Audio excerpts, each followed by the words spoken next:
Dragi frați și surori, mă bucur să vă salut în numele Domnului Isus și să împărtășesc cu dumneavoastră un gând duhovnicesc inspirat din textul pe care îl citim în cartea profetului Isaia, capitolul 57, versetele 19 la 21. Pace, pace celui de departe și pace celui de aproape, zice Domnul. Dar cei răi sunt ca marea înfuriată care nu se poate liniști și ale cărei ape aruncă afară noroi și mâl.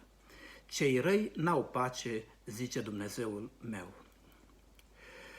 Se spune în general că existența lumii are la bază trei elemente fundamentale: dreptatea, adevărul și pacea. Chiar dacă nedreptatea, minciuna și conflictele proliferează, un procent redus de dreptate, de adevăr și de pace asigură totuși perenitatea lumii. Perioada aceasta pe care o parcurgem ne obligă să petrecem mult timp acasă, în singurătate uneori, asaltați de tot felul de vești care ne tulbură și ne iau pacea lăuntrică. De aceea avem atâta nevoie de un suport, de un sprijin, de un izvor care să ne alimenteze și care să ne păstreze întotdeauna pacea în adâncul inimii noastre, o pace de care avem atâta nevoie, mai ales în astfel de împrejurări.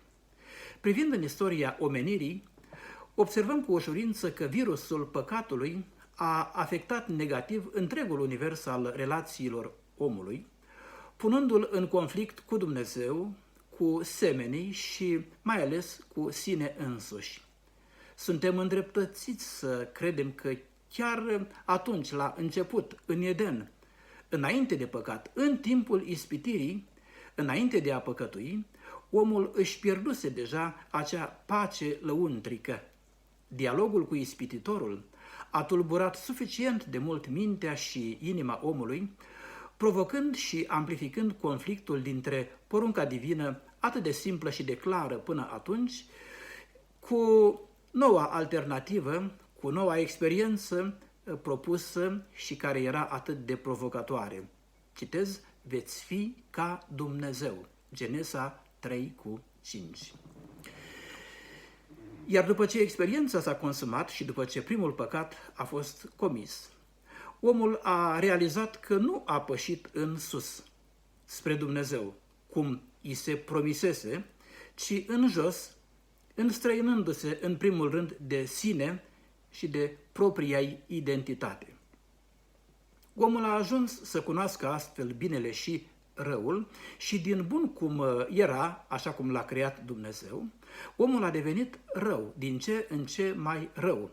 Și citim: Dumnezeu a văzut că răutatea omului era mare pe pământ și că toate întocmirile gândurilor din inima lui erau îndreptate în fiecare zi numai spre rău. Citim asta deja în cartea Genesa 6:5. Iar despre toți cei răi, indiferent în ce perioadă istorică au trăit, spune Dumnezeu prin robul său Isaia, citez: cei răi n-au pace, zice Domnul. Asta citim în Isaia 48:22 sau 57:21. Aceasta e, în scurte cuvinte, istoria marii pierderi produsă în sufletul omului. Pierderea păcii lăuntrice, fără de care viața e un chin, devenind uneori insuportabilă. Absența păcii din ființa umană a fost, de-a lungul istoriei, cauza primordială, generatoare de multe conflicte, afectând negativ universul relațiilor interumane și, așa cum spuneam, relația noastră cu Dumnezeu. Ce-i de făcut într-o astfel de situație pentru ca ceea ce s-a pierdut, în cazul nostru, pacea lăuntrică, pacea omului cu sine însuși, să fie redobândită? Perioada pe care o traversăm, așa cum spuneam, ne îndreptățește să zăbovim asupra acestui subiect. șansele de a ne rezolva singuri problema și de a ne îmbogăți, de a ne alimenta cu pace în lăuntrul nostru, șansele acestea, spuneam, sunt inexistente. Nici psihologii, nici economiștii, nici politicienii nu ne dau un răspuns, nu ne ajută în acest sens. Ei n-au pentru noi un răspuns aducător de pace. Profetul spune, dar cei răi sunt ca marea înfuriată, care nu se poate liniști și ale cărei ape aruncă afară noroi și măl. Isaia 57:20. Dumnezeu, în nemărginita-i bunătate, a luat inițiativa restaurării acestei ambianțe edenice din ființa noastră. În final, planul lui e să restaureze pacea la scară planetară și cosmică. Deocamdată însă, suntem în faza în care elementele componente ale împărăției lui, dreptatea, pacea și bucuria, potrivit Romani 14:17, aceste elemente să fie așezate în inima, în viața fiecăruia dintre noi. Primul pas în acest demers a constat într-un mesaj de pace din partea lui Dumnezeu, un mesaj de pace adresat omului, fiecăruia dintre noi, mie și ție în egală măsură. Vestea bună a păcii. Așa spune Apostolul Pavel în Efeseni 2:17, El, Dumnezeu, a trimis vestea bună a păcii și celor de departe și celor de aproape. O veste bună pentru o lume răvășită și neliniștită. Pe fondul decăderii morale a tuturor națiunilor, a fost rostit și a ajuns până la noi acest mesaj profetic. Pace, pace celui de departe și celui de aproape. De ce era nevoie de acest mesaj? Am menționat mai sus starea în care se află omenirea. Cei răi sunt ca marea înfuriată și care nu se poate liniști. Imaginea ne trimite la un moment petrecut pe Marea Galilei, o mare înfuriată, și la momentul când un glas blând, dar autoritar, glasul Domnului Isus, i-a poruncit să se liniștească. Iar evangeliștii relatează, citez, s-a făcut o liniște mare. Matei 8:26, Marcu 4:39, Luca 8:24. Iată de ce Evanghelia pe care o predicăm e numită Evanghelia Păcii. Mesajul ei vine din partea aceluia care ne-a creat și care știe cel mai bine ce traumă reprezintă pentru fiecare din noi absența ei, a acestei păci. Primul conflict m-a ruinat, m-a răvășit. Iată, acum, în noua postură, Dumnezeu vine să restaureze lăuntrul ființei noastre. Contactul cu Evanghelia îi amintește omului păcătos că Domnul e bun și drept, de aceea arată El păcătoșilor calea. Psalmul 25:8. Momentul în care fiul risipitor și-a adus aminte de tatăl său, care își respecta și își trata cu bunăvoință argații, asigurându-le un trai decent, momentul acela a fost momentul regăsirii de sine pentru fiul acesta pierdut. Versetul din Evanghelia după Luca 15:17 spune în traducerea noastră că fiul și-a venit în fire. În multe traduceri, versetul acesta este redat și-a venit în sine și a zis, câți argați ai tatălui meu au pâine din belșug și așa mai departe, cunoaștem cuvântul. A fost momentul când fiul risipitor s-a regăsit, s-a întâlnit cu sine însuși și a intrat pe acest traseu al normalității.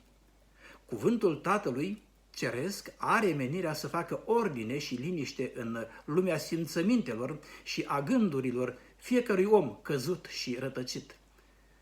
Cât timp șoapta diavolului pare credibilă și acceptabilă, tot lăuntrul omului e tulburat și epuizat. Când însă omul se hotărăște să asculte de Dumnezeu și să-și clădească întregul destin pe cuvântul lui, atunci totul se liniștește, totul se așează. omul începe să gândească unitar, renunțând la deșertăciunea gândurilor în care a trăit până atunci și acceptând să înțeleagă și să gândească gândurile lui Dumnezeu. Primul lucru pe care un om păcătos să-l înțelege sau trebuie să-l înțeleagă din Evanghelie e faptul că Domnul Iisus a ispășit păcatul nostru prin jertfa sa de pe cruce, suportând El pedeapsa care ni se cuvenea și care acum ne aduce pacea. Isaia 53:4. În felul acesta Dumnezeu a rezolvat cauza primară generatoare de conflict intern și extern. Cauza aceasta care se numește păcat. Păcatul e acela care a contaminat și a afectat negativ lăuntrul nostru și întregul nostru univers. În felul acesta, cuvântul lui Dumnezeu ne luminează și ne dă libertatea de a gândi și de a acționa în armonie cu voia Lui revelată în acest mesaj, în această Evanghelie a păcii.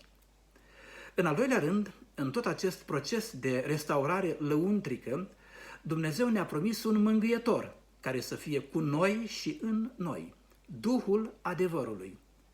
Prezența Duhului Sfânt în viața celui credincios e menită să dinamizeze procesul de creștere spirituală și să mențină acea ambianță de pace și de siguranță necesară, atât de necesară creșterii omului nou, după chipul Domnului Isus Hristos. Toate acestea prin roada pe care Duhul o produce și care este dragostea, bucuria, pacea. Am citit din Galateni 5:22. Numai Duhul Sfânt ne amintește iară și iară cuvintele Domnului Isus.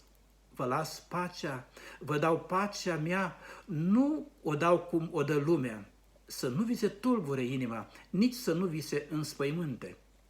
Evanghelia după Ioan 14:27. Sau, v-am spus aceste lucruri, spune Domnul Iisus, ca să aveți pace în mine. Evanghelia după Ioan 16:31. Câtă mângâiere și alinare au adus primele cuvinte adresate de Iisus cel înviat ucenicilor debusolați și descurajați, când acolo, în camera cu ușile încuiate, Iisus, cel apărut ca prin minune în mijlocul lor, le-a spus cu glasul lui dulce și autoritar: pace vouă. Evanghelia după Ioan 20:19-21. Prezența Domnului și cuvintele rostite au redeșteptat credința, au dat aripi noi speranței, au reaprins iubirea în sufletele tulburi în care acum se așeza din nou pacea aceea atât de necesară. Dragii mei, vă îndemn să deschideți Biblia. Într-o astfel de perioadă pe care o traversăm, singuri acasă, deschideți Biblia, citiți-o, aprofundați-o și trăiți-o. Rugați-vă pentru plinătatea Duhului Sfânt, pentru ca pacea să curgă în ființele noastre ca un râu abundent.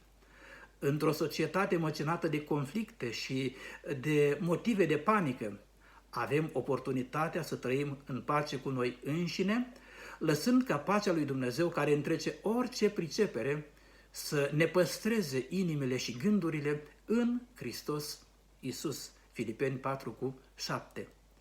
Și astfel ni se oferă șansa unei noi identități, aceea de a fi fii ai păcii. Evanghelia după Luca 10:6, pentru ca, mergând pe calea păcii, să ajungem împreună moștenitori cu Cel ce este Domnul păcii. Repet, Dumnezeu vrea să fim fii ai păcii, să mergem pe calea păcii, ca să moștenim împărăția Lui împreună cu Domnul păcii.